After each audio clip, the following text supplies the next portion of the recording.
Welcome to Judicial Dollars and Cents, brought to you by Anders Virtual CFO Services team from all across the United States. I'm John Scott, and in each episode, we'll shine a light on the financial side of the legal world, turning law firm numbers into impact-driven stories. From taxes and profitability to practice growth and leadership, we sit down with law firm innovators who are shaping the future of the profession. Let's dive in, right here on Judicial Dollars and Cents. Hey, and welcome back to Judicial Dollars and Cents, where the business of law meets the practice of law. I'm John Scott with Anders Virtual CFO Services for law firms, and each week we sit down with successful attorneys, legal innovators, and business leaders to explore what it really takes to build a thriving law firm. We go beyond the courtroom to discuss leadership, profitability, operations, technology, AI, and the strategies that help firms grow, scale, and create lasting value. Whether you're a managing partner, an emerging firm leader, or someone passionate about the future of the legal profession, our goal is to provide practical insights that you can put to work immediately. Today, we are pleased to welcome Bradley C. Gage, founding partner of Brad Gage Law, APC in Woodland Hills, California. Brad has practiced law since 1985, which makes him and I about the same generation, and he has built a remarkable career representing clients in employment law, civil rights, personal injury, class actions, and other complex litigations. His career has included some extraordinary matters, from representing the family and estate of Christopher Wallace, better known as the notorious B.I.G., in civil rights litigation involving the LAPD, to defending LAPD officer John Futrell in litigation arising from the North Hollywood shootout. He's also been involved in major class actions and has achieved numerous 7- and 8-figure results. Brad is an advocate-level member of the American Board of Trial Advocates and has repeatedly been recognized by NTL, the National Trial Lawyers. But today, I want to go beyond the verdicts and talk about what 40 years of trying cases teaches you about preparation, judgment, resilience, leadership, and running a law firm. Brad, welcome to Judicial Dollars and Cents. Thank you for having me on the show, John. I appreciate it. Great to have you here, and I always like to hear about folks' origin story. I know you studied business and entrepreneurial management at USC before going to law school at University of San Francisco. What led you to become a trial attorney? Well, my father is a well-known trial attorney as well. He was president of the California Trial Lawyers Association, so I had that in my background. I actually thought of becoming a firefighter, and I applied when I was about 18 years of age, but there was such a long hiring freeze, it took me 7 years. So I went through college, I went through law school. When I was studying for the bar exam, they finally said, come on down and take your tests. I said, I'm in the middle of the bar, and that was the end of being a firefighter and the beginning of being a lawyer. And your father didn't dissuade you from the firefighter thing, but he knew things would work out in the end and you'd go into law? Well, I think he just wanted me to do what I liked, but I love being a lawyer. My daughter is a lawyer as well, and works with me. So we have 3 generations that all enjoy the practice. That's phenomenal. And I guess by growing up with an attorney father, you kind of through osmosis figure out what it takes to be a great attorney. And you've handled roughly 40 trials and spent decades dealing with high stakes litigation. What separates good trial attorneys from the rest of the pack? Well, I think that first you need to love the practice of law, be concerned about your clients, seek justice for your clients, prepare well, and you just start to learn. So I've done about 200 matters, including administrative trials and arbitrations. So over time, you start to learn how to do it, what works best, what doesn't work so well. Now, trial attorneys have to be great storytellers. Now, that doesn't, you might have some natural ability to tell stories, but surely you've evolved over time. If you went back to your early days of being in trial and being that orator, the storyteller, what have you improved on over time that you feel much better about today when you're in trial? I think I do a little more off the cuff and less formal with something handwritten in front of me. I think that helps. And it's just knowing the case and find the best way to present it based on the themes and the facts that come out in trial. Now, if you're preparing for a big litigation against a much more powerful other side, how, if at all, are you able to use AI to help you prepare? I don't use AI very much. I have experimented with it lately, but mostly I just do it the way I have for over 40 years. It seems successful. And AI sometimes makes mistakes. Sometimes I do as well, but I try to minimize those. You know, as I look back on my career, when I was a baby accountant, I had a partner that I worked for, and I was using pens for my work papers. And he called me in his office and he goes, "Hey, I make 50 mistakes a day. How many mistakes do you think you make?" I guess a lot more than that. He goes, "That's why I use a pencil with an eraser. Go use a pencil." So you do evolve over time and you get better at things. So how is your firm organized? Is it a partnership, a sole proprietorship? I used to have a partner. He passed away a while ago. So I have two attorneys presently that work with me. They've been with me for quite some time, and they have their own cases. Plus, they help me on my cases. I help them sometimes on their cases as well. So when you're charging for what you do, is it fixed fee, hourly? How do you work? Almost everything I do is on a contingency fee, which means if I don't win, I don't get paid. I do have a few cases that I handle on an hourly basis. So let's talk about the economics of some of these contingency cases. And I notice you've done some class action work, which seems like it would require teams of people to work on. So tell me about that and how a smaller firm handles that. Well, most of the class actions that I've handled have had multiple law firms. Some just have one other law firm or two other law firms. And we have to try to coordinate it. Fortunately, some of the people that I've worked with on class actions, I've worked with now for 20 or 30 different years. That helps because you get to know how to work with them, and it's sort of like working with someone from your own law firm. But sometimes you have other law firms as well, and it's a learning process, like any new relationship. But the revenue cycle in class action has to be much longer than other contingent fee work. How do you finance that? I mean, is that all self-financed? I have pretty much self-financed my entire career, but when we handled breast implant litigation, I was a brand new lawyer. It was in the 1980s. We finished getting paid on that just within the past 2 or 3 years. So of all the people that were on the plaintiff steering committee, there's only a couple of them that still practice law. Many have passed away. Some stopped practicing for any number of reasons. That's quite the days in AR cycle to get paid 40 plus years later. That one took a lot longer than we would have liked, but there were payments along the way, which helped. It was two different settlements, each for $2 billion, so $4 billion total. So it was record setting at the time. Wow, that is very large. So if you went back today and started your career over, give me a couple things you might do differently to change the outcome today. I probably wouldn't do that much differently, frankly. I focused on doing trials right early on in my career. I thought that was very helpful. I worked for the public defender's office as a certified intern and went to court virtually every day in law school. I was a trial attorney, project attorney, prosecuting with the city attorney's office for a short time. Again, trials upon trials. And then when I went to a medium-sized law firm, because I had tried cases, they gave me about 80 to 100 arbitrations to handle and a couple of trials. When I went off on my own, for the first 2 years, I basically said, just give me all your cases you don't want to try, I'll try them.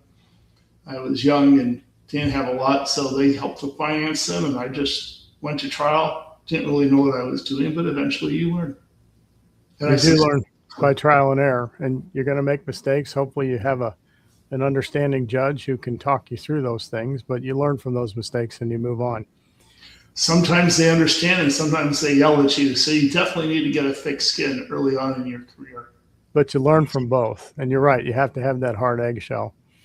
So you've had some recognizable cases in your career, and one was representing the family of Christopher Wallace, notorious BIG. What was it like handling a case where you're dealing with all these complex litigation issues, plus the enormous exposure that the public, has on this case and the media attention? Is there anything you can tell us about that case, about your experience? Sure.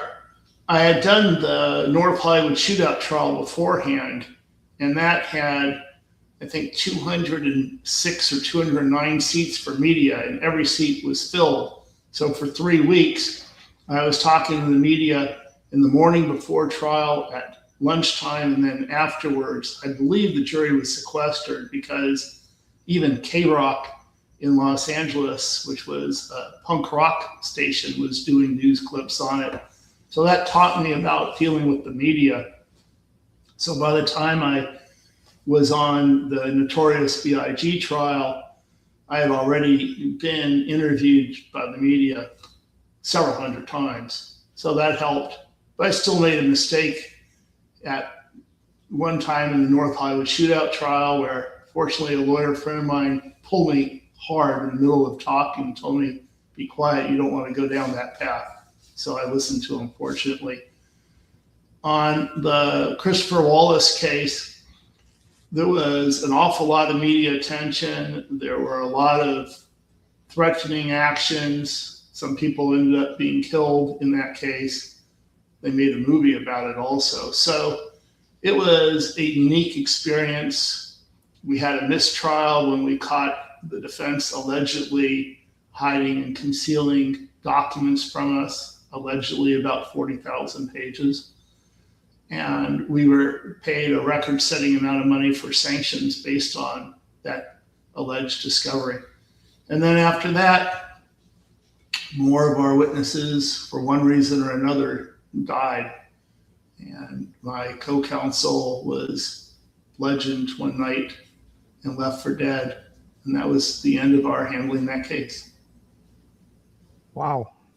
That's yeah, you don't want to be the co-counsel and not be around anymore.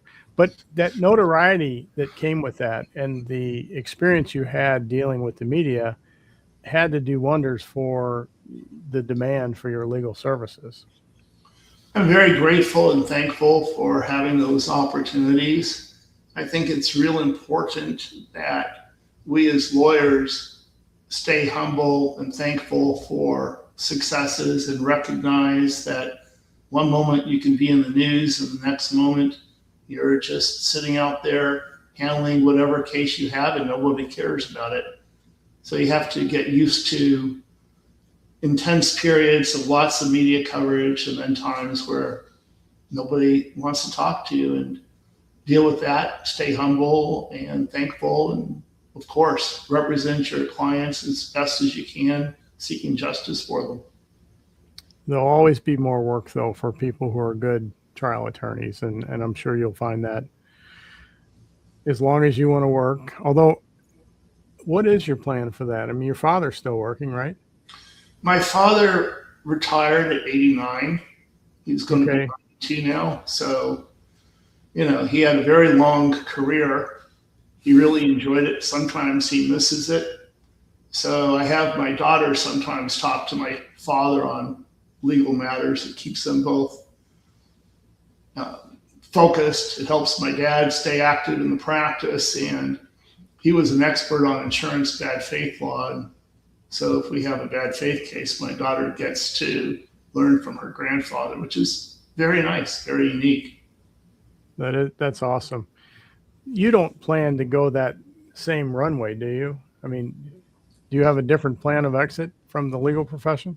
Well, I still enjoy what I do. I feel like I'm on top of my game and I'm in good health. So sometime in my 70s, I probably will be cutting down, reducing the amount of work that I do. But I don't have a plan to stop completely, just to travel more. Where was the last trip you took? The last trip was to Omaha, Nebraska for my son's wedding a week ago. But we're going to be going to South Africa and other countries in Africa next year. That's coming up planned. And we've been through about 6 countries of Africa so far. So I like to see the continent. Wow, that's great. I think your firm has been actively involved in litigation involving the California fires, the wildfires. We do represent victims of fires, especially the Eaton fire. So tell me how you got involved in that and some unique aspects of those cases. I first got involved in it because I'm a local lawyer in California. I've practiced in the Pasadena, Altadena area for years. I've represented numerous Pasadena police officers on racial discrimination and sexual harassment cases against the Pasadena Police Department.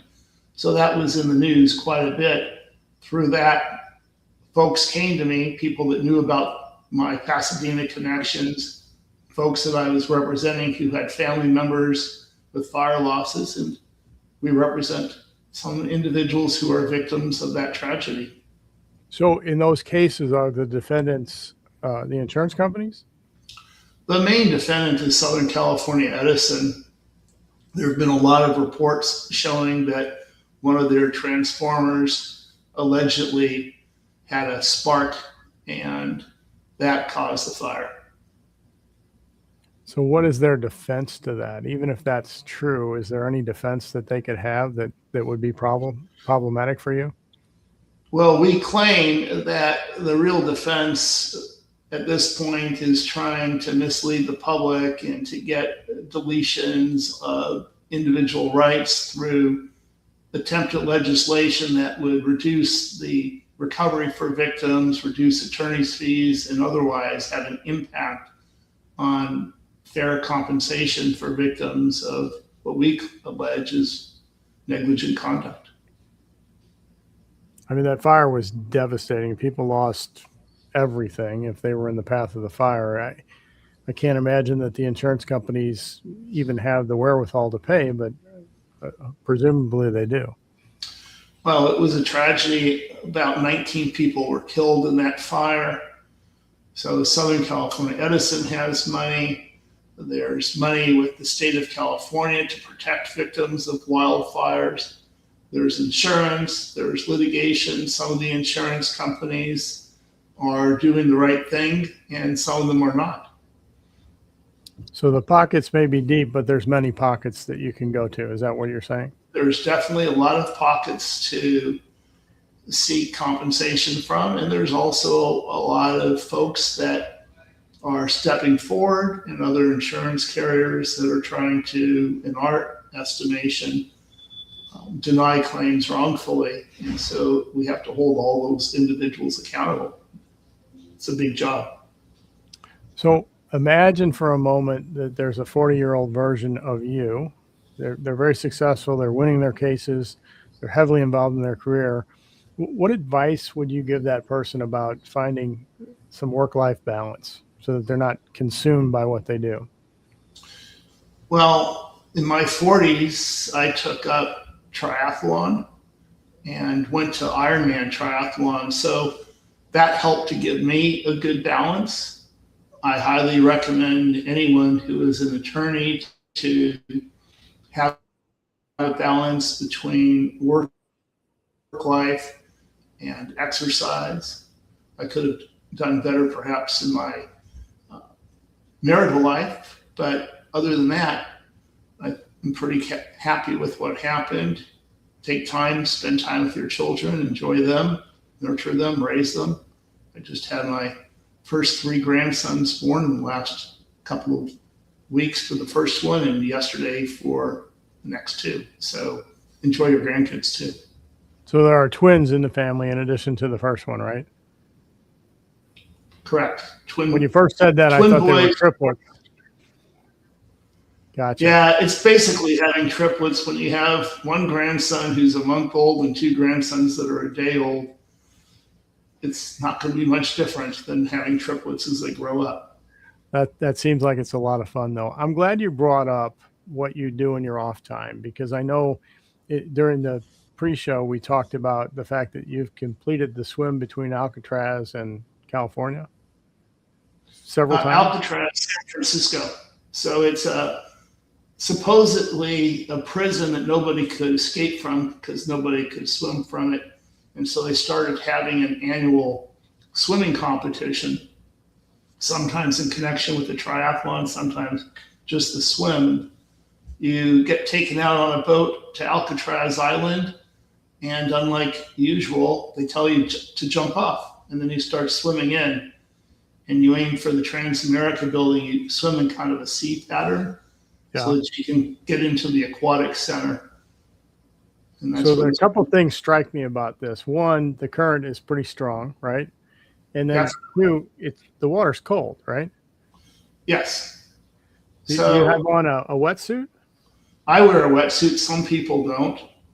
And having swam it 7 times, once I was in the front group, and that's slightly over 30 minutes to swim it.